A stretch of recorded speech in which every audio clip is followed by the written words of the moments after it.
Hello friends, welcome to SSC coaching centre. दोस्तों, आज मैं आपको गणित के बहुत ही अच्छे सवाल सिखाऊंगा। वीडियो को पूरा देख के जाना। चलिए स्टार्ट करते हैं। पहला सवाल है, राम ने दो घोड़े समान कीमत पर बेचे। एक में उसे 10% लाभ, दूसरे में उसे 10% की हानि हुई। राम को कुल क्या हुआ? देखो, एक बात याद रखना, कभी भी ऐसा सवाल हो जिसमें लाभ और हानि बराबर हो तो उसमें ना हमेशा आपको हानि ही होगा, लाभ नहीं हो सकता कभी भी। एक चीज क्लियर कर लेना, लाभ नहीं होगा। इसको भी हटा दो, ना हानि ना लाभ। जिसमें 10% का लाभ 10 की हानि, 20 का लाभ 20 की हानि, या 12 का लाभ 12 की हानि, लाभ हानि बराबर है तो उस प्रश्न में हमेशा हानि होगा। ये चीज ध्यान रखें।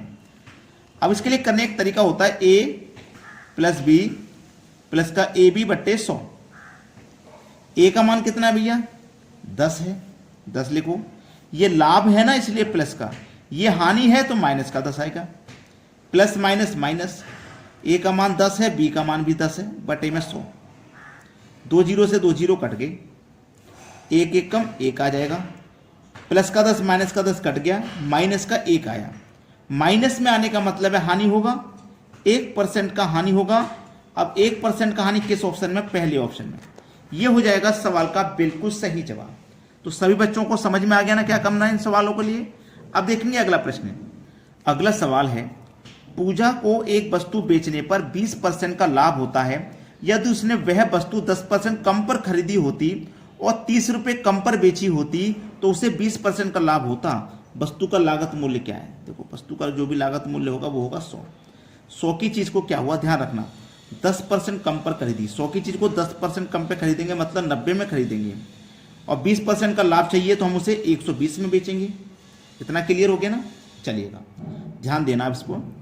तो हमें क्या करना है, 20% का लाभ होता है, 90 में खरीदी, 20 का लाभ होगा, तो हम क्या करेंगे, 90 का ना 20% निकालेंगे। 2 जीरो से 2 जीरो का 9 दूनी 18, ठीक है, 9 दूनी 18। तो 9 दूनी 18 का मतलब 18 का लाभ पे बेचेंगे, ठीक है। 90 की चीज को कितने बेचेंगे, 18 जोड़ दो तो ये हो जाएगा 108। अब समझ लेना सवाल को, पहले बेच रहे थे 120 में और अब बेच रहे हैं कितने में, 108 में। तो कितना कम में बेच रहे हैं, 12 कम में बेच रहे हैं। लेकिन 12 कम में बेशक बेच रहे हैं लेकिन फायदा फिर भी हो रहा है, फायदा फिर भी हो रहा है। यहां कितने बेच रहे हैं, 12 कम में। यहां कितने बेच रहे हैं, 30 रुपए कम में। तो 12 की वैल्यू 30 के बराबर है। जब 12 की वैल्यू 30 तो हमें निकालना है 100% का मान। तो 1% की वैल्यू कितनी हो जाएगी, 30 के बटे में 12, और 100 की वैल्यू कितनी हो जाएगी, 100 से गुना कर दो, ठीक है। चलिए कटा लो, इसको मैं कटाऊंगा 4 तिया 12, 4 से कट जाएगा 25 बार में, 3 से कट जाएगा 30 10 बार में, 10 का गुना कर दो 25 से, 250 आ जाएगा सही जवाब। 250 यानी कि बी ऑप्शन, ये बिल्कुल सही जवाब है आपका। अब देखेंगे अगला सवाल। अगला सवाल है, यदि एक दुकानदार खिलौने पर 20% की छूट लेना चाहता है, उसे वह 300 रुपये में बेचना पड़ेगा। यदि वह इसे 405 रुपये में बेचता है तो इसके लाभ का प्रतिशत कितना होगा? देखो, 20% की छूट लेना चाहता है। 20% की छूट का मतलब है 20 लिखो, परसेंट का मतलब बट्टे में 100, 20 से कम 20, 20 पंजे 100 मतलब 1/5। कॉस्ट प्राइस निकालिए, ठीक है। 300 में बेचना पड़ेगा, कॉस्ट प्राइस, ये तो विक्रय मूल्य ना 300। कॉस्ट प्राइस निकालेंगे तो कैसे निकालेंगे, 300 लिखो विक्रय मूल्य, 5 लिखो, 5 पर 1 की छूट तो बटे में 4, 5 पे 1 की छूट दे, 4 बचा हमारे पास। 4 से कटाओ, 300 को 75 बार में कटेगा, 75 का गुना 5 से करो, ये हो जाएगा 375। कॉस्ट प्राइस पता लग गया हमारे पास 375 है, ठीक है। अब हमें बोलना लाभ का प्रतिशत कितना होगा, सेलिंग प्राइस। सेलिंग प्राइस निकालो, ठीक है, सेलिंग प्राइस। अब समझना सवाल को, ये सवाल का इंपॉर्टेंट भाग है। 405 रुपये में बेच रहा है, 405 में, 405 में बेच रहा है, और 405 में बेच रहा है, इसमें से हम क्रय मूल्य को निकाल देते हैं जो कि 375 है।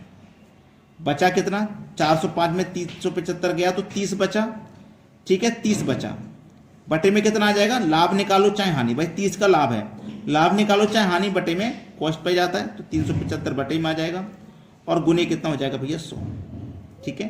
कटा लेंगे सभी को, चलिएगा 25 से कटाऊंगा 4 बार में, 25 से इसको कटाऊंगा तो ये कटेगा 25 से, 25 से कम 25, और 12 125, 25 पंजे 125, 15 बार में कट जाएगा, 15 दूनी 30 और 4 दूनी 8, 8% का लाभ होगा। 8% यानी कि बी ऑप्शन है सवाल का बिल्कुल सही आंसर आपका। अब देखेंगे अगला सवाल। अगला सवाल है, एक विक्रेता ने एक वस्तु की कीमत उत्पादन लागत से 40% अधिक निर्धारित की, उसे बेचते समय वह 20% की छूट देता है और उसे 48 रुपये का लाभ होता है। इस वस्तु की उत्पादन लागत क्या है? देखो, जो भी वस्तु की उत्पादन लागत है वो 100 होगी।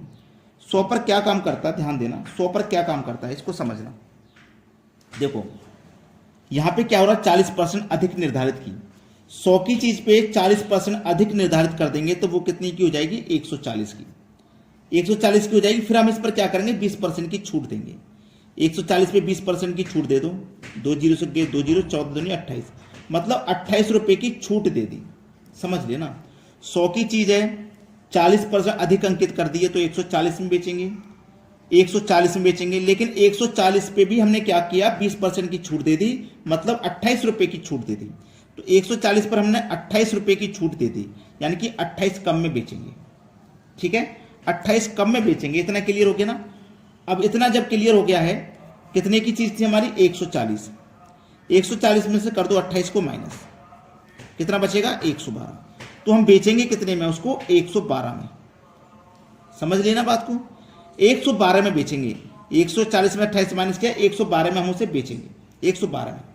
तो समझ लेना हम 100 से कितना ज्यादा बेच रहे हैं, अब 12 ज्यादा में बेच रहे हैं।